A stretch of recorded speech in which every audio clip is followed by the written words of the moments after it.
Good morning. Today we will discuss the second chapter of Muslim law, origin and school of Muslim law.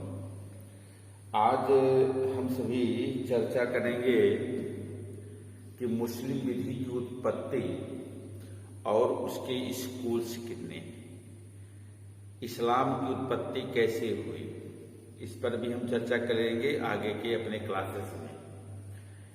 इस चीज का विशेष ध्यान हमें देना है कि जब हम इस्लाम की उत्पत्ति के पहले अरब की सामाजिक स्थिति क्या थी, प्राकृतिक स्थिति क्या थी, वर्गों में लोग रहते थे, एक जगह से दूसरी जगह वो कैसे भ्रमण करते थे जीविकोपार्जन हेतु, जीविकोपार्जन के लिए। हम आज इन सारी विषयों पर हम चर्चा करेंगे। कौन कौन सी प्रथाएं थी महिलाओं से संबंधित, समाज में क्या स्थिति थी, और भी जो प्रचलन उस समय और उस दौर में हुआ करता था अरब के समाज में, हम उस पर भी चर्चा करेंगे।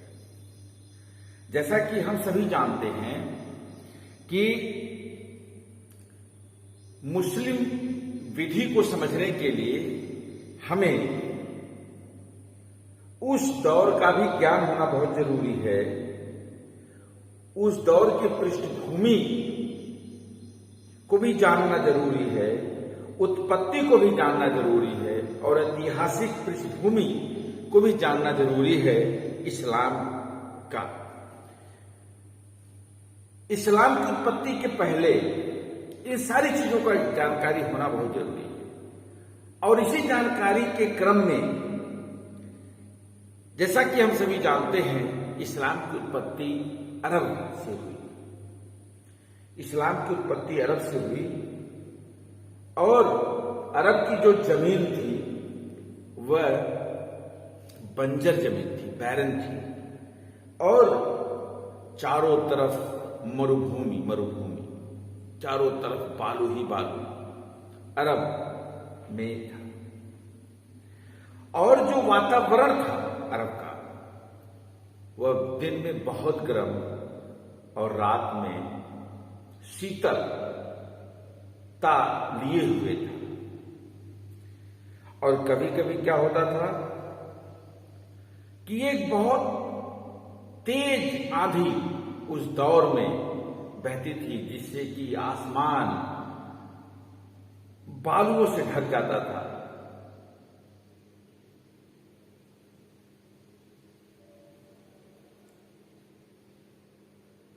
और उस दौर में लोग पानी के लिए और प्राकृतिक जो वेजिटेशन था उसके लिए लोग दर बदर भटकते रहते थे। और ज्यादातर अरब में कौन से वृक्ष होते थे? मरुभूमि होने के कारण वहां ताड़, खजूर के वृक्ष,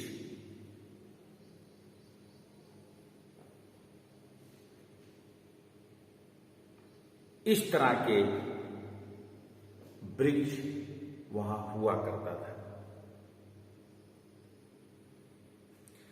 और प्रकृति के बारे में जैसे मैंने पहले कहा, प्रकृति निश्चित तौर से बहुत आरामदायक नहीं थी, बहुत जेनरस नहीं थी, और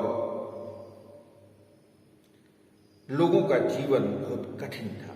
लेकिन nowadays there is some improvement in the Arab countries, yet there is little change in the climate. लेकिन आज अरब के वातावरण में कुछ परिवर्तन हुआ है, कुछ बदलाव हुआ है। पूर्व की भांति स्थितियां बहुत गंभीर नहीं है। क्या हुआ है? जब इस्लाम की उत्पत्ति नहीं हुई थी, अरब्स में लोग समूहों में रहते थे। They lived in groups. वह समूह में रहते थे और वे ग्रुप में रहते हुए अपने जीविकोपार्जन के लिए, पानी की तलाश के लिए वह एक जगह से दूसरी जगह वह भ्रमण करते रहते थे अपने जानवरों के साथ। जैसे बर्बर लोग एक जगह से दूसरी जगह, और जब कहीं पर भी उन्हें पानी और अपने संसाधन जीविकोपार्जन के मिल जाते थे तो वहीं वह डेरा डाल देते थे जब तक कि संसाधन वहां खत्म नहीं हो जाता था। वह वहीं अपना जीविकोपार्जन करते थे, रहते थे और जीवन यापन करते थे।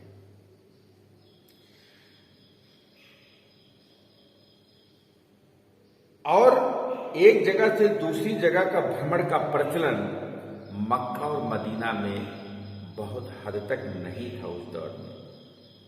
और उस दौर में समाज जैसा हम कहते हैं society, the concept of society was not at all prevalent in those days. समाज या समाज की जो व्यवस्था है, सामाजिक व्यवस्था जो है आज के समय में इस प्रकार की कोई सामाजिक व्यवस्था उस समय नहीं हुआ करती थी।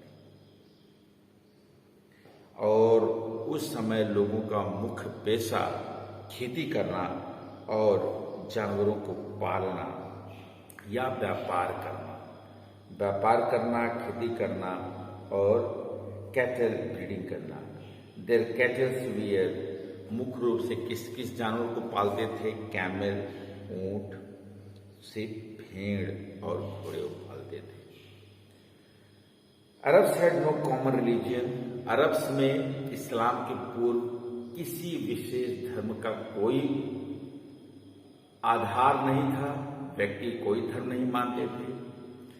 कुछ लोग नेचर को, कुछ लोग मूर्ति पूजा के समर्थक थे, मूर्ति पूजा करते थे, और कुछ लोग नेचर को भगवान के रूप में पूजा करते थे। और उनमें से जो लोग थे वह क्रिश्चियंस और Jews थे, but the interest to note that the bulk of the population had forgotten the fundamental of this. और on those days, the peoples, they were not very much interested to know the principles of religion, and they didn't lead their life as per the principles of the religion, because of there was no religion at that time, and the nature of God and the idol worshipped culture was prevalent at that time.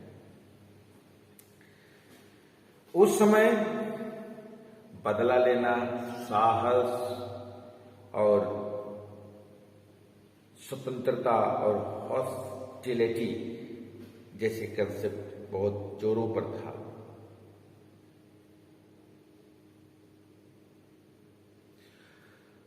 Arabs के रहने वाले लोगों का जीवन इतना कठिन था कि वो अपने जीविकोपार्जन के लिए ही लगातार वह परेशान रहते थे।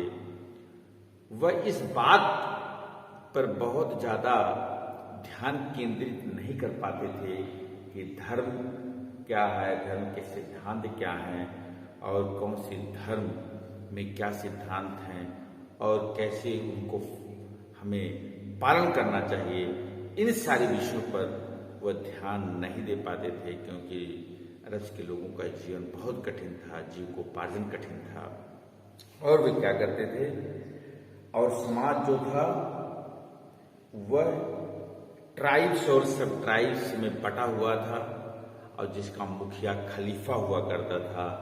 और खलीफा जो होता था, he was the head of the tribes, and the Khalifa was very much keen to direct their society, tribe society or sub-tribe societies, like of customary, with the help of customary laws.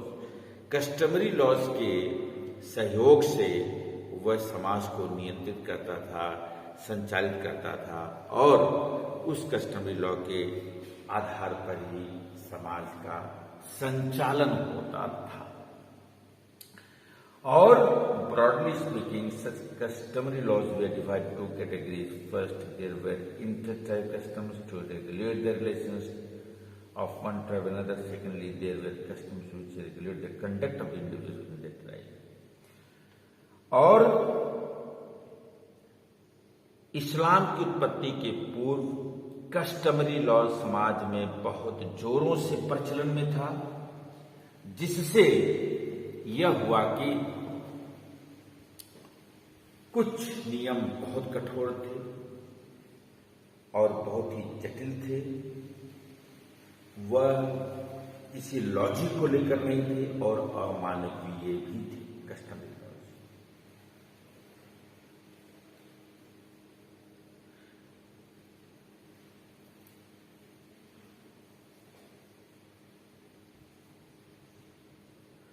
For example, अगर कोई unwanted female उस दौर में पैदा होता था, उसको जिंदा ही दफना दिया जाता था। इस तरह का प्रचलन था।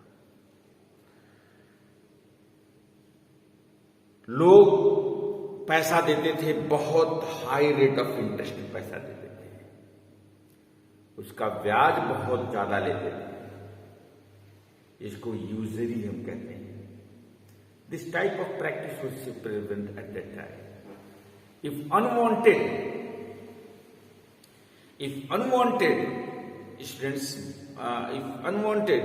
child born at that time, he was buried alive. Usury means high rate of interest. If anyone has given debt to anyone, high rate of interest was prevalent at that time. अगर कोई व्यक्ति किसी को उधार देता था तो उसके एवज में वो बहुत ज्यादा मात्रा में रेट ऑफ इंटरेस्ट उस पैसे का लेता था। गैम्बलिंग, जुआ का प्रचलन था। दास प्रवृत्ति बहुत ज्यादा प्रचलन में थी। और the customary laws, they were very much in favour of males and females, they were considered inferior in comparison of females. जो भी रूढ़िवादी परंपराएं थी उस दौर की अरब में महिलाओं और पुरुषों में, तो लगभग जो परंपराएं थी वह पुरुष के पक्ष में थी। महिलाओं को बहुत ही हेय दृष्टि से कस्टमरी विधि देखता था और संचालित करता था। And the position of women was very bad. Women, they were treated as a property. And the father of a female child, he could also sold his daughter in lieu of money. वह अपनी बच्ची को बेच भी सकता था, शादी के एवज में बेच सकता था। इवन जो साधारण मानवीय जो मूल्य हैं, इसकी भी परवाह उस दौर में महिलाओं को लेकर नहीं की जाती थी। महिलाओं को दास समझा जाता था। And there was no restrictions. और उस दौर में एक पुरुष जितनी भी चाहे वो शादी कर सकता था, किसी भी प्रकार का कोई भी रोक टोक नहीं था। वह कुछ क्लोज ब्लड रिलेशंस में शादी नहीं कर सकता था। लेकिन अब्दुल रहीम मोहम्मद जूरिस्प्रूडेंस की किताब में उन्होंने लिखा है कि मर्जीनियन रिलीजियन में पाया गया है कि कुछ पुरुष अपनी बेटी और अपनी बहन के साथ भी शादी करने के लिए स्वतंत्र थे। अर्थात उस दौर में बेटी से शादी करना किसी पिता के लिए और किसी बहन की शादी करना किसी भाई के लिए यह एक परंपरा हुआ करती थी। और अरब्स बिफोर इस्लामिक पीरियड, पुरुष कभी भी किसी भी समय महिला को तलाक दे सकता था, डिवोर्स दे सकता था, बिना किसी कारण को बताए। वह मेल पुरुष को दत्तक ग्रहण के रूप में स्वीकार कर सकता था। And such a child was treated as a natural born son. और दत्तक ग्रहण के रूप में जो बच्चे को वह स्वीकार कर रहा है, ले रहा है, दत्तक ग्रहण कर रहा है, उस बच्चे को उसका ही बच्चा माना जाएगा। ऐसी भी प्रथाएं, ऐसी भी परंपराएं उस दौर में थी। राइट टू प्रॉपर्टी महिलाओं के हक में नहीं था। महिलाएं संपत्ति नहीं रख सकती थी, अचल संपत्ति नहीं रख सकती थी। And transfer of property was recognised. Common mode of transfer of property was exchange. Later money was also. Human could also own properties but it was under the. महिला अपने नाम से संपत्ति खरीद सकती थी, लेकिन वह जो होल सोल गार्जियंस रहेगा, सुपरविजन में किसके रहेगी? गार्जियंस के सुपरविजन में होगा सारा काम, पति के सुपरविजन में होगा। No right to inheritance. महिलाओं को अपने पिता की संपत्ति को प्राप्त करने का हक नहीं था उस दौर में। अगर बाप मर जाता है, वाइफ, मदर, सिस्टर, डॉटर सब मर जाती हैं तो भी वो संपत्ति नहीं ले सकता था। और बहुत प्रकार के अपराध भी उस दौर में थे। और डेटरेंट और रिटेलिएटरी थ्योरी के आधार पर उसमें दंड निर्धारित किया जाता था।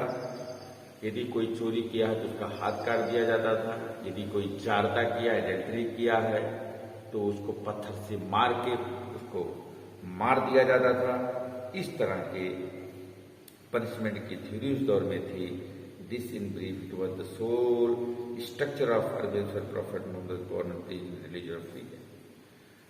ये सारी स्थितियां उस दौर में थी जहां इस्लाम ने जन्म लिया, जहां मोहम्मद साहब ने इस्लाम का अलग जगाया।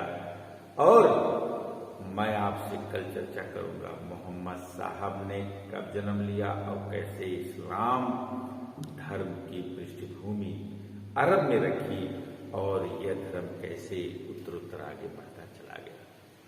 Thank you very much. Have a nice day.